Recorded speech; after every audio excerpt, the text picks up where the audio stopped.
Annoncé dès 2017, c'est l'un de ses plus grands projets sur le plan culturel. À Villers-Cotterêts, Emmanuel Macron a inauguré la Cité internationale de la langue française, dans le château, rénové à grands frais, où François Ier signait en 1539 l'ordonnance faisant du français la langue officielle du pays.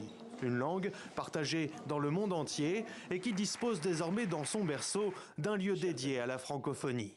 Je veux qu'ici, les professeurs avec leur classe puissent venir découvrir des mots, que les professeurs puissent venir se former, car la France est une puissance éducative, et que l'ensemble des professeurs français et de toute la francophonie puissent venir y apprendre les fondamentaux de ce qu'est la transmission du français.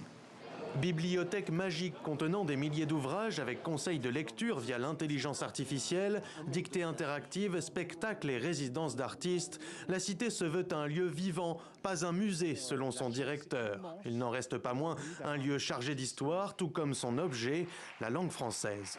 En dépit de nos origines qui nous séparent, la langue française nous unit par le partage d'une poésie qui apprend la convivialité lorsque l'inconnu que je suis devient l'ami. Originaire du plus grand pays francophone après l'Hexagone, le slameur et romancier congolais Fana Tiki était invité à donner pour l'inauguration de la cité sa vision du français. Je parle aussi des interactions entre le français et nos langues de chez nous. Donc, dans mon contexte à moi congolais, il s'agit du Kituba et du Lingala, donc de ces influences mutuelles. Et en même temps de la paix dans le monde. C'est vrai que c'est un peu utopiste, mais quelquefois il faut glisser un petit message comme ça de paix dans le monde.